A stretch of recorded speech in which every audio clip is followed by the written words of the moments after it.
বন্ধুরা, কেমন আছো তোমরা সবাই? আশা করছি তোমরা সবাই অনেক ভালো আছো। কুটুয়ান দিদি ব্লগিং চ্যানেলে তোমাদের সকলকে জানাই স্বাগত। আজ আমি তোমাদের জন্য নিয়ে এসেছি একটা নতুন ভিডিও। আজ আমি তোমাদেরকে বানিয়ে দেখাবো কীভাবে তোমরা খুব সহজেই বাড়িতে তৈরি করে নিতে পারবে কম উপকরণ এবং একদম কম সময়ের মধ্যে মোগলাই পরোটা। তো চলো তৈরি করে নিই। তো এখানে আমি প্রথমেই তোমার নিয়ে নিচ্ছি হচ্ছে 5 কাপের মতন ময়দা। তো আমি এখানে কিন্তু প্রায় 4টের মতো মোগলাই বানাবো, সেই জন্য আমি কিন্তু 5 কাপ ময়দা এখানে নিচ্ছি। তোমরা যে অনুযায়ী বানাবে সেই অনুযায়ী কিন্তু তোমরা ময়দা নিতে পারো। এরপর আমি এখানে নিয়ে নেবো একদম কম পরিমাণে নুন। এরপর আমি এখানে মিশিয়ে নেবো প্রায় 4 চামচের মতো সাদা তেল। এখন এই প্রত্যেকটা উপকরণকে খুব ভালোভাবে আমি কিন্তু মিশিয়ে নেবো। তারপর একটা কিন্তু খুব সুন্দরভাবে সফট ডো তৈরি করে নেবো। তো যে দেখো ডোটা কিন্তু খুব সুন্দরভাবে তৈরি হয়ে গেছে। এরপর আমি যেটা করব, ওপর থেকে কিন্তু আমি সামান্য সাদা তেল লাগিয়ে নেবো। এরপর এটাকে আমি কিন্তু খুব ভালোভাবে এখন এটাকে খুব ভালো করে একটা সুতির পাতলা একটা ভেজা কাপড় দিয়ে কিন্তু খুব সুন্দর করে এটাকে ঢাকা দিয়ে কিছুক্ষণ রেখে দেবো। মোগলাই পরোটা তৈরি করার জন্য ভেতরের যে পুরটা লাগে সেই পুরটা এখন আমি বানিয়ে নেবো।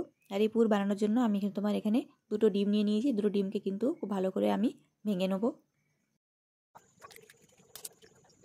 এরপর আমি কিন্তু এই উপকরণগুলো এখানে নিয়ে নিয়েছি। এখানে দেখতে পাচ্ছ আছে তোমার হচ্ছে জিরে গুঁড়ো, নুন, হলুদ, কাঁচা লঙ্কা, পেঁয়াজ এবং চাট মশলা। এই প্রত্যেকটা উপকরণকে আমি কিন্তু খুব সুন্দরভাবে এখানে মিশিয়ে নেবো।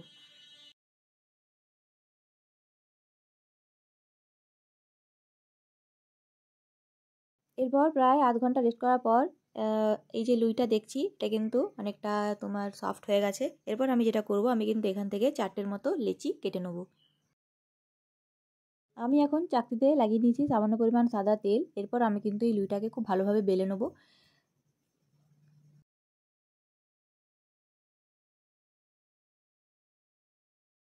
আমি কিন্তু এটাকে একটু খুব বড় করে বেলে নেব। আর এটা কিন্তু তোমার রুটির মতো অতটা মোটা হবে না বা খুব একটা যে পাতলাও হবে না। রুটি থেকে পাতলা হতে হবে এটাকে, আবার খুব একটা পাতলাও কিন্তু হবে না। সেই হিসাবে আমি কিন্তু এটাকে খুব ভালো করে বেলে নেব।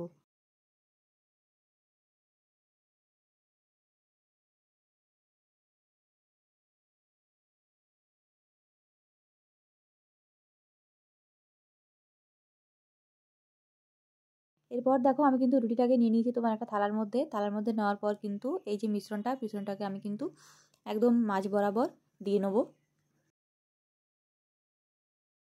এরপর আমি কিন্তু এটাকে খুব ভালোভাবে মুড়ে নেবো। যে দেখো আমি কিন্তু এটাকে পুরোটা কভার করে দিচ্ছি। আর ওপর থেকেও এভাবে দিয়ে নেবো। প্রথমে কিন্তু ডিমের সামান্য যে সাদা অংশটা আছে সেটাকে দিয়ে আমি কিন্তু এটাকে ঢেকে নিয়েছি। তারপর এটাকে খুব ভালো করে আমি কিন্তু কভার করে নেবো।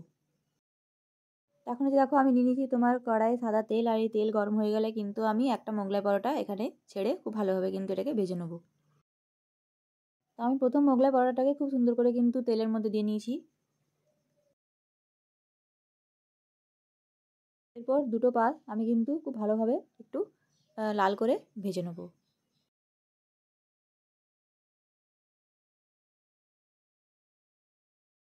তো এই দেখতেই পাচ্ছ মোগলাই পরোটাটা কিন্তু খুব সুন্দরভাবে ভাজা হয়ে গেছে। তো যে দেখো একটা মোগলাই পরোটা কিন্তু ভাজা হয়ে গেছে। আমি কিন্তু এভাবে প্রত্যেকটাকেই ভেজে নেবো।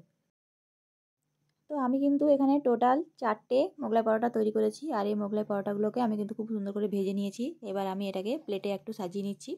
তো এই মোগলাই পরোটাটা দেখো একটু ফুলে গেছে বলতে এটার কোটিংটা ঠিকভাবে হয়নি। আমি ঠিকভাবে এটাকে তোমার মানে ভাজ করতে পারিনি বলে এটা এরকম হয়ে গেছে। তো খেতে কিন্তু হয়েছে সত্যি বলতে একদম অসাধারণ। এখানে আমি নিয়ে নিয়েছি তোমার হচ্ছে টমেটোর সস। এরপর উপর থেকে ছড়িয়ে দেবো সামান্য শসা কুচি। এখন আমি তোমাদেরকে একটা কেটে দেখাই যে এটার ভিতরের স্টাফিংটা কতটা সুন্দরভাবে হয়েছে, সেটা তোমাদেরকে আমি একটা কেটে দেখাই।